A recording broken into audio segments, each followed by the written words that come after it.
মোহাম্মদপুরে দোকান ডাকাতির ঘটনায় জড়িত ডাকাত দলের সিসিটিভি ফুটেজ। সিসিটিভি ফুটেজে দেখা গেল 4 জন ছিল তারা।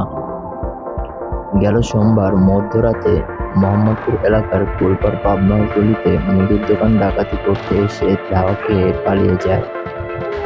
শোনা যাচ্ছে প্রায় রাতে দোকান ডাকাতি হচ্ছে এই এলাকাগুলোতে। এই ঘটনায় দোকানদাররা খুবই চিন্তিত।